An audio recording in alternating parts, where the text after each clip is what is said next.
한때 국정을 담당했던 사람으로서 나아가 나라의 장래를 걱정하며 고뇌하고 있는 국민의 한 사람으로서 참고 견딜 수 없는 현실을 목도하면서 비통한 심정으로 국정의 최고 책임자인 대통령께 공개 질의를 보내는 바입니다.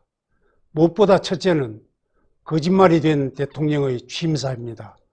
문재인 대통령은 취임사에서 많은 국민들에게 솔깃한 말로 기대를 갖게 하였으나 모두가 허언이 되고 말았습니다. 오늘부터 저를 지지하지 않는 분도 진심으로 국민으로 섬기겠다, 분열의 정치를 바꾸겠다, 보수와 진보의 갈등이 끝나야 한다고 했으나 취임하자마자 적폐청산이라는 미명하에 곳곳에서 인민재판과 같은 정치 보복이 시작되었고, 반대자들에 대하여 독재자의 후예 등으로 적대감을 표출하는가 하면 머리를 맞대고 국정을 의논해야 할 제1야당을 무시한 채 군소정당과 야합하여 선거제도를 바꾸는 등 독재적 행태를 공공연히 표출하고 있습니다. 대통령의 제왕적 권력을 나누겠다, 권력기관은 정치로부터 완전 독립시키겠다고 했으나 대통령이 박창주 전 대장 기무사 문건, 버닝썬 사건, 전 법무차관 관련 사건 등 수많은 사건에 대한 직접 수사 지시를 함으로써 권력기관으로 하여금 수사를 하지 않을 수 없도록 내모는 비리를 자행하였습니다. 최근에는 검찰이 소위 살아있는 권력 조국에 대하여 수사를 착실하게 진행하자 여권이 합세하여 온갖 방법을 동원하여 압력을 가하기도 하였고, 선거 부정 등 현 정권의 불법 행위를 파헤치자 수사요원을 좌천 발령하여 수사를 방해하는 전대미문의 검찰 학설을 서슴지 않더니 이어서 검찰을 정권 친위대로 만들려는 시도를 하고 있습니다. 능력과 적재적소를 인사 대원칙으로 삼겠다, 유능한 인재를 삼고철회해 일을 맡기겠다, 특권과 반칙이 없는 세상을 만들겠다고 했으면서 실제로는 내 편이면 헌재 재판관조차 청문 보고서 없이 임명을 강행한 것을 비롯하여 많은 문제가 지적된 인사 23명을 장관 등 요직에 임명하고 대통령의 친지들을 주요 공직에 임명하는가 하면 드디어는 비리백화점이라는 말까지 나오는 사람을 장관으로 임명하는 지경에까지 이르렀으며, 기회평등, 과정은 공정, 결과는 정의를 주창했으나 투기, 댓글 조작, 권력층 자녀들의 외고 등 특수학교 취약, 스펙 조작, 블랙리스트 등 소위 내로남불 행태자들이 판을 치고 있으며, 불가능한 일을 하겠다고 큰소리치지 않겠다 하였으면서 소득 주도 성장, 탈원전, 4대 강보 철거 등 국가 경제 파괴 행위를 지속하고 있습니다. 그래야 문재인 대통령의 취임사는 거꾸로 이해하면 된다는 말까지 나오고 있습니다.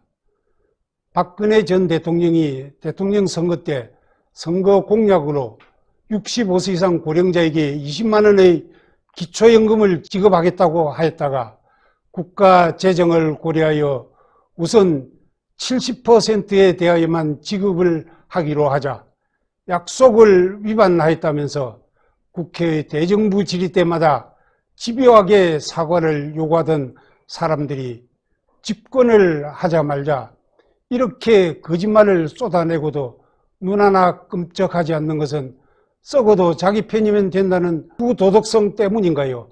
아니면 국민을 우습게 여기고 우롱하려는 것인가요? 문 대통령은 취임사를 어떤 생각에서 발표했으며 현실은 왜 정반대가 되었는지를 국민들께 소상히 밝히기 바랍니다. 다음은 헌법 파괴, 삼권 분립 부정, 국가 해체의 문제입니다. 우리나라의 헌법 제66조 제2항에 대통령은 국가의 독립, 영토의 보전, 국가의 계속성과 헌법을 수호할 책무를 진다고 규정하고 있고, 제69조에는 대통령은 취임에 즈음하여 나는 헌법을 준수하고 국가를 보위하며 조국의 평화통일과 국민의 자유와 권리의 증진 및 민족문화의 창달에 노력하여 대통령으로서의 직책을 성실히 수행할 것을 국민 앞에 엄숙히 선서합니다라는 선서를 하도록 하고 있습니다. 이는 자유민주주의 국가 대한민국의 대통령으로서 당연한 책무이지만 대통령이 직무를 시작하면서 마음에 깊이 새기라는 뜻으로 하는 선서이기도 합니다. 그러함에도 작금의 국정 운영 상황을 보면서 문재인 대통령은 헌법에 반하는 행보를 하고 있다는 것이 상식을 가진 국민들의 공통된 판단입니다. 첫째, 국가의 독립수호 문제입니다.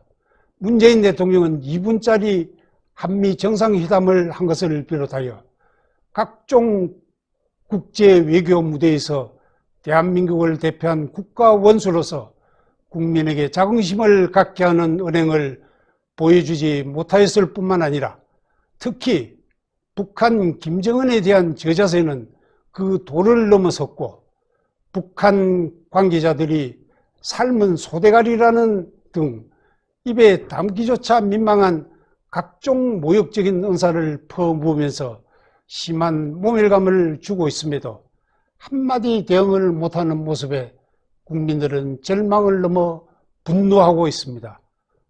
더욱 기가 막히는 일은 김정은이 문재인 대통령 모친상에 조의문을 전달한 다음날 발사체를 발사한 사실입니다.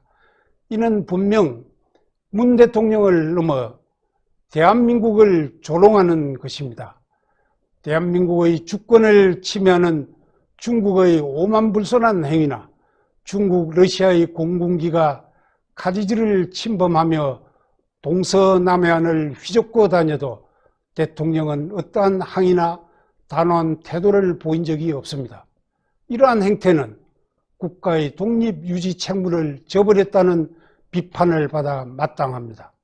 더욱 경악스러운 것은 대통령 외교안보특보라는 사람이 국제회의에서 주한미군이 철수하는 시나리오를 가정하고 중국 측 인사에게 그렇게 되면 중국이 북한을 설득하고 개입해 한국에 해구산을 제공할 수 있겠나라고 말하여 우리가 중국 해구산에 편입될 수 있음을 내비쳤다고 하는데, 과연 대통령의 외교안보특보의 입에서 나올 만한 말이며 대통령도 같은 생각인지 묻지 않을 수 없습니다. 둘째, 영토의 보전 문제입니다. 현 정부는 북방 한계선은 물론이요 북한의 핵미사일 도발에 속수무책입니다. 북한과 9.19 군사합의를 통해 군사 북해선의 정찰 비행 등 대한민국의 적절한 보호장구도 없이 무장을 해제하고 국군 병력과 복무기간 감축, 군사훈련의 표지 감축, 대책 없는 전작권 전환 정책 등으로 적 앞에 벌거벗은 채 서 있는 모습에 우리 국민은 정부가 국민의 생명, 신체, 재산을 지켜줄 의사와 능력이 없다는 판단을 하기에 이르렀습니다. 이렇게 안보 기반을 약화시키는 것은 영토 보존을 위해 강화해야 할 국방력의 무력화라는 측면에서 이적행위에 가깝다는 비난을 명키 어려울 것입니다. 북한은 2019년 8월 단거리 탄도미사일로 추정되는 발사체를 2발 발사한 후 2주 사이에 4번의 미사일을 발사한 것을 비롯하여 수시로 발사 장소를 바꾸면서 사거리와 정점 고도를 변경하고 한국 전역을 타격할 수 있는 점을 과시하였고, 심지어 맞을 짓 하지 말라면서 노골적인 협박을 서슴지 않고 있으며 9.19 합의서를 휴지 조각으로 만들고 있음에도 문 대통령은 안전보장회의에 제대로 참석하지도 않고 입을 닫고 있을 뿐만 아니라 오히려 북한에 퍼줄 궁리만 하고 있는 바, 이는 명백히 국가 보위 의무를 방기한 것이라 하지 않을 수 없습니다. 공산주의자들은 강한 상대에게는 약하고 약한 상대에게는 한없이 강한 자들임을 잘 알고 있는 우리 국민은 이제는 우리도 핵무기 보유 등 강력한 국방력을 갖추어 북이 조금 더 넘보지 못하도록 해야 된다고 굳게 생각하고 있음을 대통령은 새겨야 할 것입니다. 셋째, 국가의 계속성 문제입니다.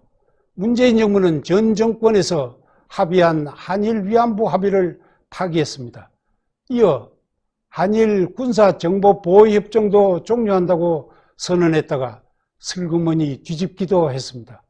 1965년 한일 국교 정상화를 위한 한일 간 합의를 뒤집는 판결로 한일 간에는 서로 상대국을 향해 경제 보복 조치에 나서는 결과를 초래했습니다.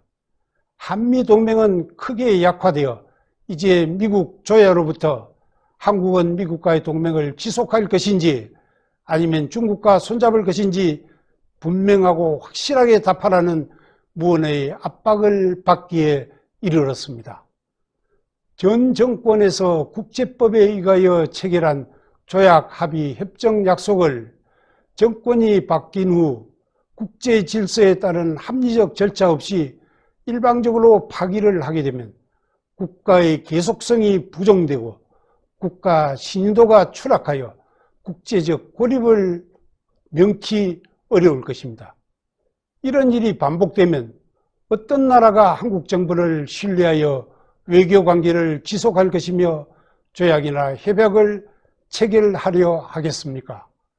국가 안보에 지대한 영향을 끼치는 지소미아 파기는 조국 문제를 지소미아 문제로 덮으려고 했던 것이 아닌가 하는 의심을 자아내는데, 그것이 사실이라면 국가 안보를 이렇게 취급해도 되는 것인가요?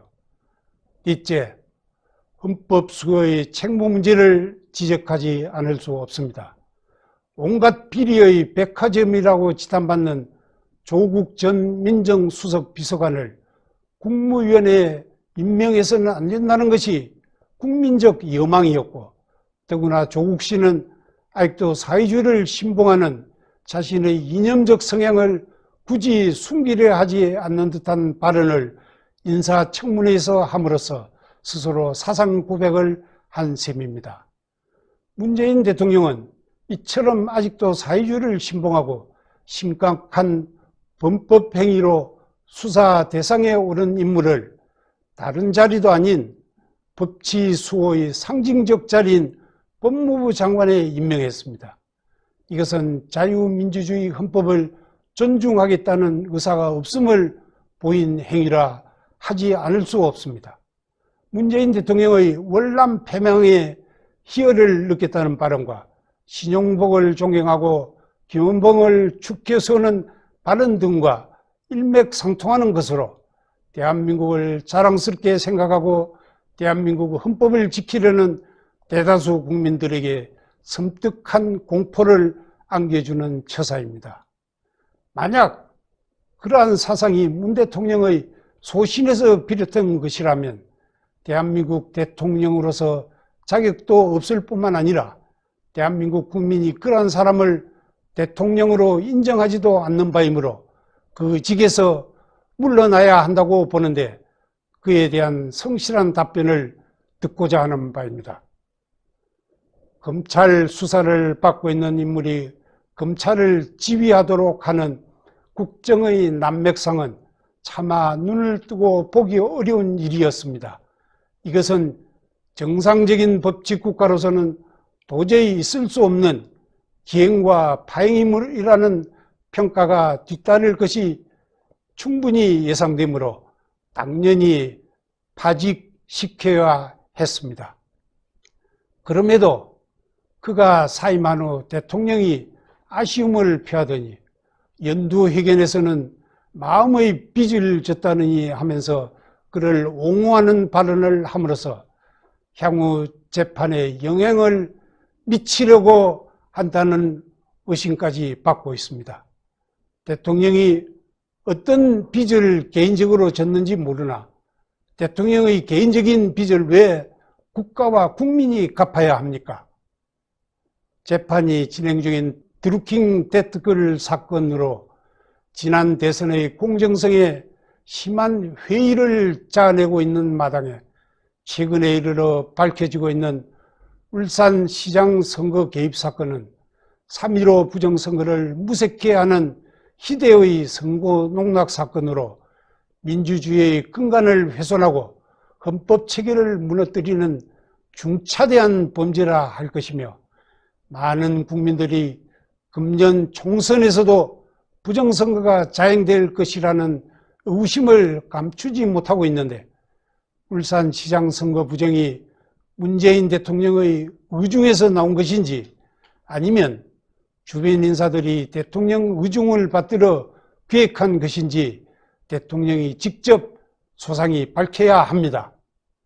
본인이 총리 재임 중일 때 국정원 댓글 사건에 대하여 마치 부정선거라도 한 듯이 공격하던 현 집권 세력이 그보다도 200배나 더 중하다는 드루킹 사건에 대하여는 한마디 부끄러움의 표시도 없는 데 대하여 분노하지 않을 수 없고 이는 조직적이고 계획적인 범행으로 보이는데 그 수혜자인 대통령이 그에 대한 견해를 국민 앞에 밝혀야 할 것입니다. 법무부는 2019년 10월 30일 형사사건 공개 금지 등에 관한 규정을 만들어 검찰이 수사 중인 형사사건에 관하여 오보를 낸 언론사는 검찰청 출입을 제한하겠다고 하면서 오보 여부는 자신들이 판단하는 것으로 되어 있는 내용을 발표한 바 있습니다. 이는 언론 자유의 본질을 침해하는 것으로 노골적으로 헌법에 도전하는 행위입니다. 법무부 장관이 검찰 수사 상황을 사전 보고받겠다는 발상 또한 검찰 수사 독립의 원칙을 아는 사람이면 생각할 수 없는 일입니다. 심지어는 법원이 발부한 압수수색 영장도 집행을 거부하는 청와대의 안하무인적인 태도를 보면서 헌법이 짓밟힌 데에 대한 탄식을 금할 수 없습니다. 공수처는 또 웬 말입니까?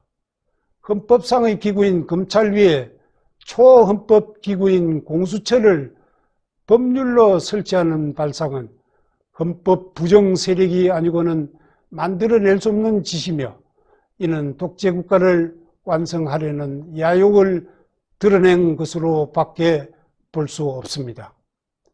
문재인 대통령은 귀에 있을 때마다 촛불에 의한 대통령임을 천명하고 있습니다. 그것은 촛불을 헌법 위에 상위 개념으로 두고 촛불로 헌법을 유린해도 된다고 하는 사고에서 출발한 것이 아닌가요? 이러한 생각이 철저히 오류기를 바라면서 대통령이 직접 소견을 밝혀주길 바랍니다. 아울러 여권 주변에서 헌법 개정 시에 자유를 삭제해야 한다, 기독교를 억압해야 한다, 토지 사유화를 억제해야 한다느니 하다가 드디어 주택매매 허가제를 해야 한다는 등 반헌법적이고 사회주의적인 언사들이 불쑥불쑥 튀어나오는데 이것이 정말 문재인 정부의 진심인지를 밝히기 바랍니다. 헌법상의 시장경제의 역행과 국가경제의 함몰과 사유화 문제입니다.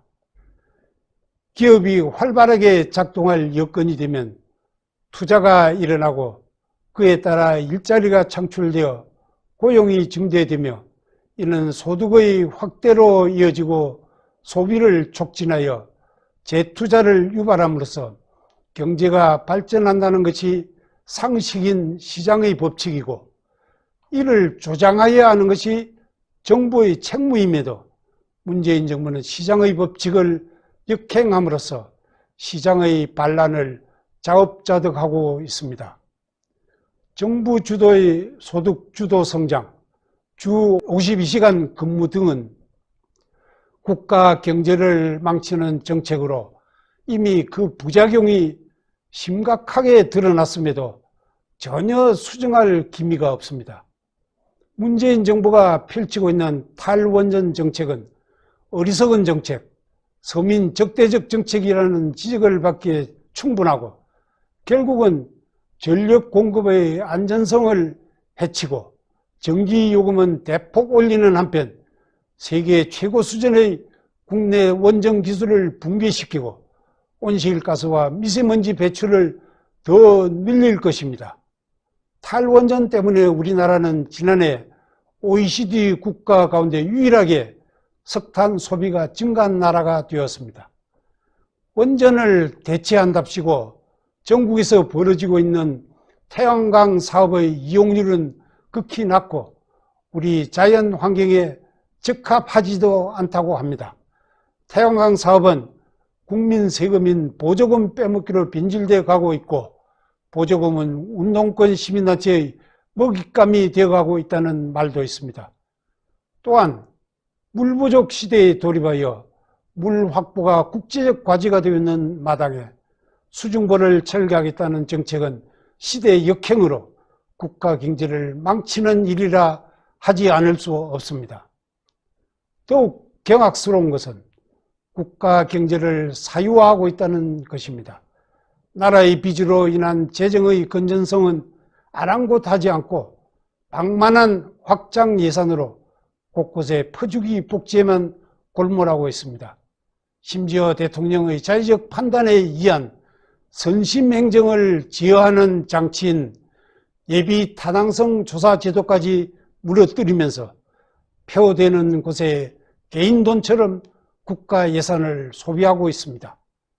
문재인 대통령이나 그 정부는 우리의 후손들이 떠맡아 갚아야 할 대규모 부채나 차기 정부의 부담이 되어는 아랑곳하지 않는 모습입니다. 아무런 근거 없이 원전 건설을 1년여 중단하였다가 다시 공사를 재개함으로써 수천억 원에 달하는 재정 손실을 초래하였으면 이는 공사를 중단시켰던 사람이 변상을 하여야 하지 않는가요? 오죽했으면 문재인 임기 절반 동안 해놓은 일이 있으면 하나만 알려달라는 절규가 나오겠습니까? 대통령 그에 대한 견해를 국민에게 확실히 밝혀야 합니다. 문재인 정부는 집권 2년 반 동안 지난 반세기 동안 쌓아온 한국 경제의 토대를 뒤엎는 일을 계속해 왔는 바 특히나 18번 정책을 쏟아낸 분양가 상한제 등 부동산 정책은 오히려 최근 2년간 서울 아파트 가격을 30%나 폭등시키는 결과를 초래하여 서민들뿐만 아니라 젊은 층의 의욕을 꺾고 있습니다. 수요 대비 공급이 부족한 데서 오는 현상을 집값을 때려잡아 해결하겠다고 하니 부작용만 속출하는 것입니다. 특히나 2020년 예산을 514원전으로 급격히 팽창시키면서 적자 국채를 60조 원이나 발행하겠다는 것인데 확장 재정을 뜯어보면 위기 극복을 위한 일시적 조치가 아니라 복지 확대의 방점이 찍혀 있는 바 복지 재정만 늘어날 경우 국가 부채는 눈덩이처럼 불어날 수밖에 없습니다. 예산 가운데 보건, 복지, 노동 관련 예산 181조 원은 전년 대비 무려 12.8% 증가한 것이어서 이는 총선용 선심 예산이라고 단정할 수밖에 없습니다. 본인이 총리 재임 시절 국가 건전재정을 그렇게도 강조하면서 추궁하던 현 집권당이 국가 부채를 늘려도 된다고 주장하는 이중성에 혀를 내두를 수밖에 없습니다. 다음으로 문재인 정부의 도덕성에 대하여 질의코자 합니다. 논어에 공자는 정치에서 무엇보다 중요한 것은 신뢰라고 강조한 바 있고 오늘날에도 그 중요성은 변함이 없다고 생각합니다. 그런데 문재인 정부는 국민의 신뢰와 역행하는 일을 서슴지 않고 있음을 지적하지 않을 수 없습니다.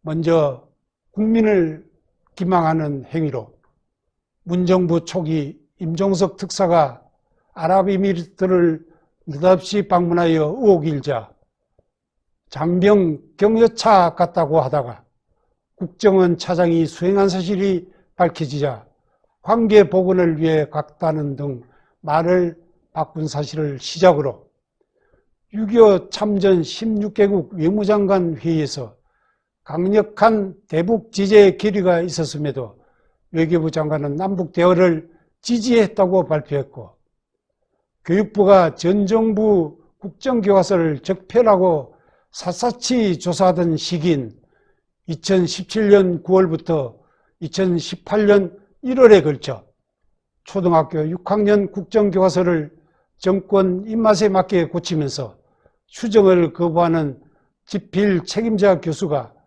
회의에 참석한 것처럼 조작하도록 출판사에 시킨 일이 있으며, 북한 목선 해상 훼손 사건에 대하여 처음부터 청와대와 군이 삼척항 부두에 기순한 사실을 정확히 파악하고도 삼척항 인근에서 접수했다고 발표하여 거짓말 논란이 일자 청와대는 항구 부두를 항구 인근이라 발표하는 것이 뭐가 문제냐라고 오히려 큰 소리를 쳤으며, 2019년 6월 영변 핵 전면 폐기가 북비핵화의 되돌릴 수 없는 단계라고 문 대통령이 세계 7개 통신사와 서면 인터뷰를 하면서 밝히고, 북과 다양한 교류와 물밑 대화가 진행 중이라고 했으나 북은 외무성 국장이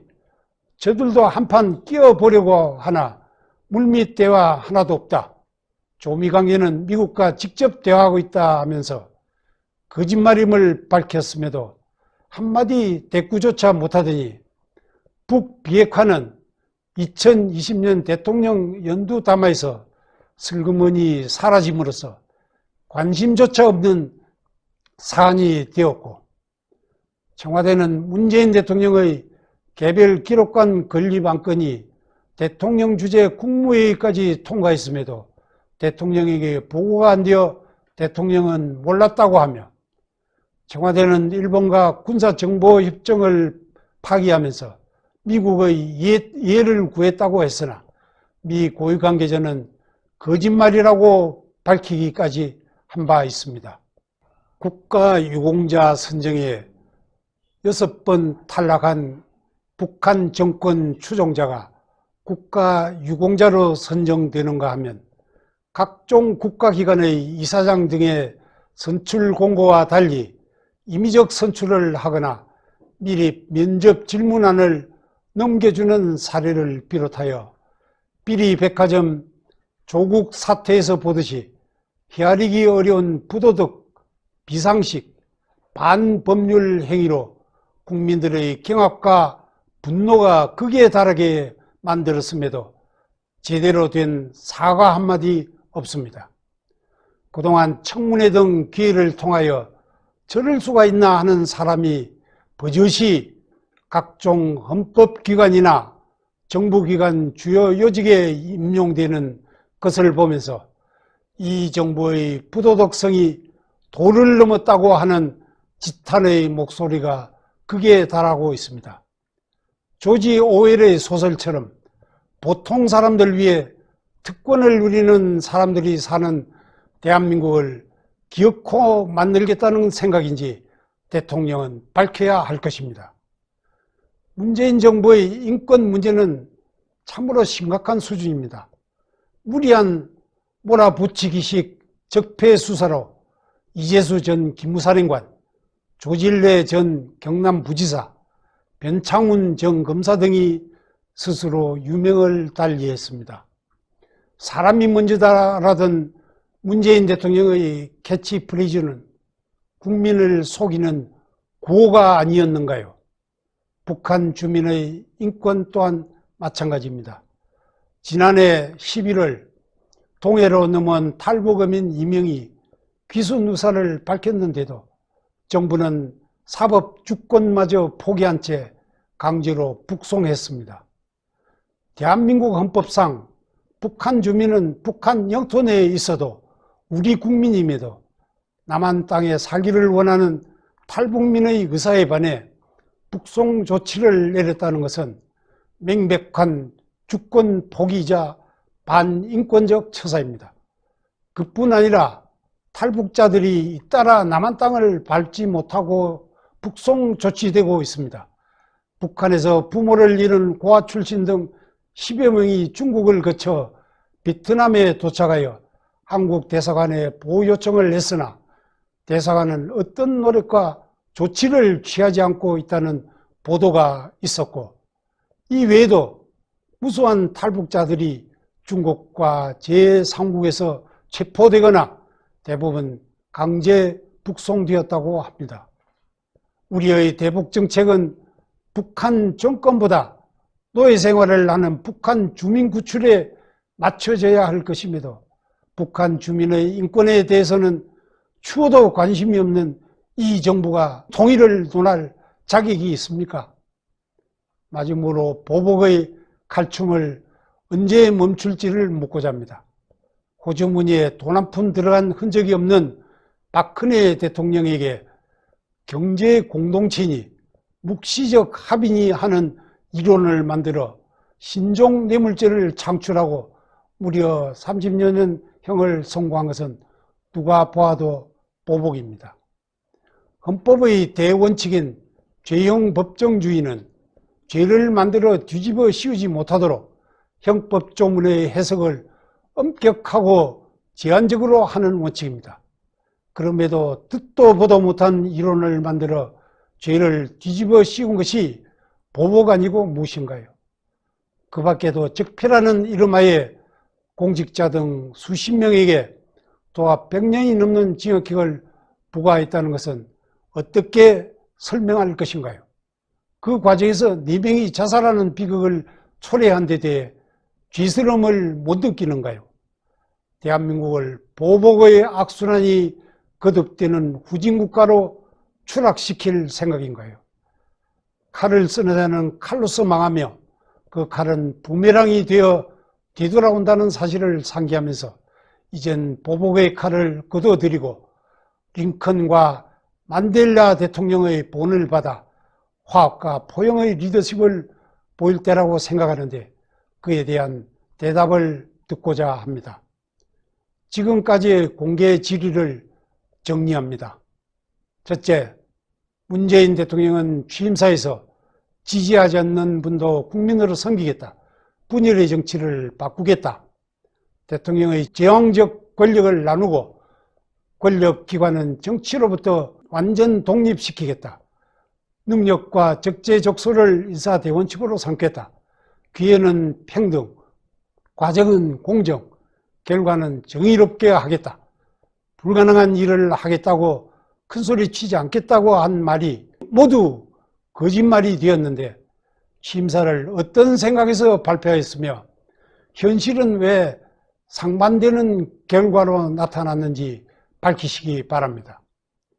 둘째, 문재인 대통령은 헌법 제66조의 국가의 독립, 영토 보전, 국가 계속성, 헌법 수호에 관한 대통령의 책무를 이행하지 않고 있는데 그에 대한 견해와 오히려 촛불을 내세우면서 반헌법적인 행위를 해오고 있는 바 우리나라 헌법을 수호할 의사가 있는지와 촛불 정권을 내세워 헌법을 유린해도 된다고 생각하는지를 밝히고 헌법이 규정한 자유를 삭제해야 한다, 토지를 국유화해야 한다는 등 반헌법적인 말들이 나오는 것이 문재인 대통령의 정부의 진심인지 밝히기 바랍니다. 그리고 반자유민주주의적이고 반헌법적인 사상이 소신이라면 대한민국 대통령으로서 자격이 없으므로 그 직에서 당연히 물러나야 하는 것이 도리라고 보는데 자진 사퇴할 용의가 없는지 밝히십시오. 셋째, 최근에 밝혀지고 있는 울산시장 선거 개입 사건이 대통령의 의사에 따른 것인지 아니면 주변 인사 누군가 기획한 것인지 소상히 밝히시기 바랍니다. 아울러 3.15 부정선거의 법원과는 선거 개입 행위에 대한 대통령의 견해를 밝히기 바랍니다. 그리고 드루킹 사건 등으로 금년 총선에서도 여러 방법의 선거 부정행위가 자행될 것이라는 국민의 의구심에 대하여도 대통령의 견해를 밝혀주시기 바랍니다.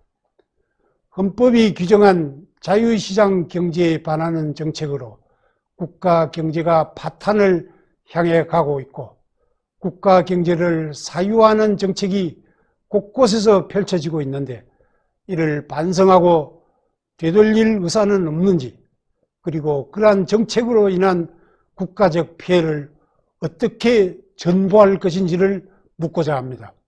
다섯째, 특히 근거 없이 원전 건설을 중단하였다가 공사를 재개함으로써 발생한 재정 손실은 공사를 중단시켰던 사람이 변상하는 것이 마땅하다고 보는데 그에 대한 견해도 밝히시기 바랍니다.